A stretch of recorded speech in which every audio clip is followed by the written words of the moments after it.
जो zero tolerance की बात करते थे उन्हें कई अधिकारियों को सस्पेंड करना पड़ा।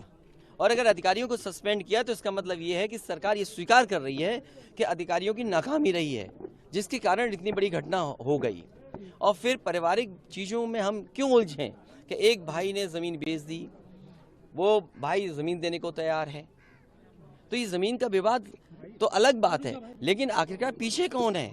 और फिर सरकार आखिरकार क्यों इसका राजनीतिक लाभ लेना चाहती है? सरकार क्यों राजनीतिक लाभ उठाना चाहती है?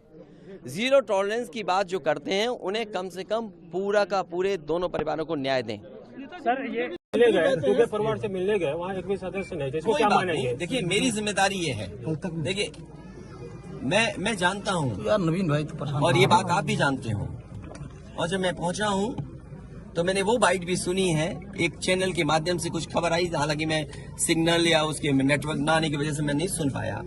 जो बात मुझे समझ में आई कि वो परिवार नहीं मिलना चाहता, ये उसकी भावना है और उसको उसकी बेटे की भावना नहीं हो सकता हो। कुछ ऐसे नेता हैं जो उसको समझा रहे होंगे कि तुम मत मिलना, तुम उनको नीचा दिखा दो, अपमानित कर दो। सवाल ये नहीं, हम किसी के भी दुख में शामिल होने आए हैं। इसीलिए मैंने कहा, आपने जब बुलडोजर से किसी की माँ और बेटी को जला दिया गया और बुलडोजर चल गया, आप उस परिवार के उस बेटे से मिलने नहीं गए। उस बेटे को इस सरकार ने ठंड में नंगा किया था।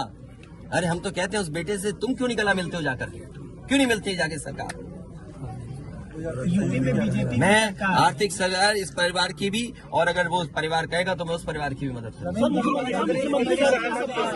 मिले गए, दूसरे परिवार से मिलने गए, वहाँ एक भी सदस्य नहीं थे, इसको क्या मानेंगे? देखिए मेरी जिम्मेदारी ये है, देखिए मैं जानता हूँ यार नवीन भाई तो और ये बात आप भी जानते हो, और जब मैं पहुंचा हूँ तो मैंने वो बाइट भी सुनी है, एक चैनल के माध्यम से कुछ खबर आई, हालांकि मैं सिग्नल या उसके नेटवर्क ना आने की वजह से मैं नहीं सुन पाया। जो बात मुझे समझ में आई कि वो परिवार नहीं मिलना चाहता, ये उसकी भावना है और उसको उसकी बेटे की भावना नहीं हो सकता हो। कुछ ऐसे नेता हैं जो उसको समझा रहे होंगे कि तुम मत मिलना, तुम उनको नीचा दिखा दो, अपमानित कर दो। सवाल ये नहीं, हम किसी के भी दुख में शामिल होने आए हैं। इसीलिए मैंने कहा, आपने जब बुलडोजर से किसी की माँ और बेटी को जला दिया गया और बुलडोजर चल गया, आप उस परिवार के उस बेटे से मिलने नहीं गए। उस बेटे को इस सरकार ने ठंड में नंगा किया था। अरे हम तो कहते हैं उस बेटे से तुम क्यों नहीं गला मिलते हो जाकर, क्यों नहीं मिलते जाके सरकार? यूपी में बीजेपी मैं आर्थिक सरकार इस परिवार की भी, और अगर वो परिवार कहेगा तो मैं उस परिवार की भी मदद करूंगा।